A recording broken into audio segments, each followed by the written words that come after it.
It's time to start your morning by taking 5. Here's your host, Matt McMaster. You're listening to Take 5, quick 5-minute take on the biggest things happening in Nebraska sports. I'm your host, Matt McMaster, and we are talking about Nebraska football today. Optimism or pessimism? Are you drinking the Kool-Aid or are you pulling back a little bit is the question of the day. I'll just bury the lead right now. I'm on the side of pessimism here, entering this season for Nebraska football. Now, my mind can change. Things can, we can get reports in the fall that indicate that some players are playing really well and that this team is looking better. But right now, after spring, I'm in the camp of pessimism. And I'll tell you why. I think this team is incredibly talented. You look up and down this roster, some really talented players from a multitude of different states. This staff has been impressive in the fact that they've been able to go and get guys in Florida. They've been able to go and get top guys in Texas, able and get top guys in Kansas City. They've been able to go out and get athletes from across the country. They got a quarterback from Georgia who's going to start for them this year. They got a quarterback from California and TJ Lateef, who is a 4-star, and they just got a commitment from a quarterback who's a 4-star in Chicago. This staff has been everywhere, but it's never been about recruiting. It's been about development for Nebraska. Even dating back to before Matt Rule was here, this team could get prospects in the building, but they couldn't develop them into top players. And I think that's my number one concern for optimism. Who's the top guy on this team? Who is the preseason all-first team, Big Ten, All-American that's coming back returning this year for Nebraska football? You don't have it.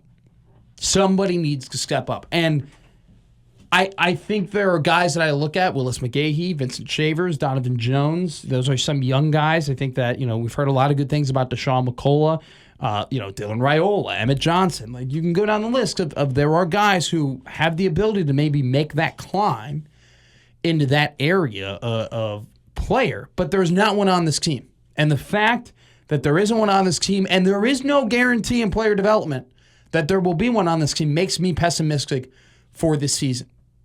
What also makes me pessimistic for the season is that when I'm going down the roster, I just feel like there are way too many holes to fill from talented players. And what I mean by that is you're asking a lot of guys to take the next step, to play better than they ever have before in order to fill a role. You're asking that from Riley Van Poppel and Cam Lenhart and Keona Davis and Elijah Judy, who are filling the shoes of Ty Robinson and Nash Huntmaker. You're asking that from a Group of 5 transfer and Andrew Marshall, who just played in Idaho, to take that next step and be that corner they believe he can be next to Sear Wright.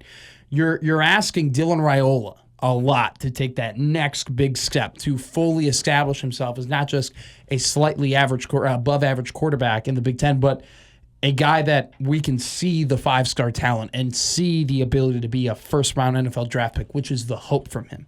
You're asking Emmett Johnson, not only just to take a big step, but also carry a massive load on this team. I mean, this team believes they have 2 running backs.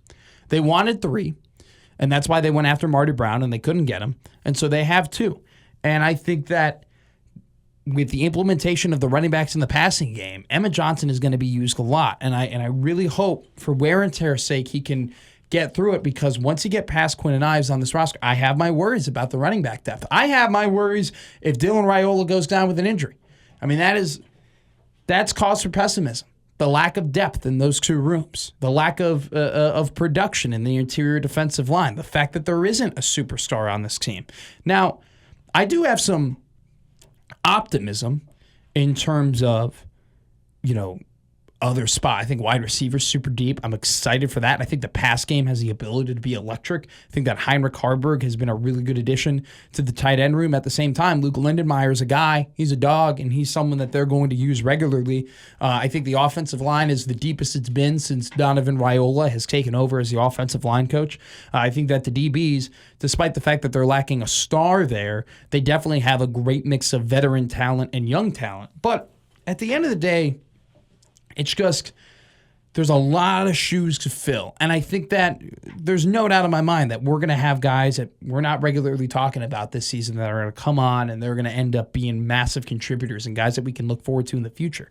But there is a lot banking on talent this season. There is a lot banking on player development this season and just not enough of proven top guy production coming back to this team. And despite the fact that, man, this team, if these guys do develop, can be very, very good, it's just hard to think that all of these different dominoes are going to fall in the right place for Nebraska to take that Indiana type step that people are hoping they take in year 3 of Matt Rule. And so I do like this roster. I do think it's talented, but I think right now it's tough when you look up and down. You got a lack of depth in some key positions, and you just have a lack of production in some key positions that I hope they prove me wrong. Don't get me wrong. I hope they prove me wrong. But right now, as we stand, May 5th, 2025, I'm on the side of pessimism when it comes to this Nebraska football roster. I've been Matt McMaster, and that's been Take 5.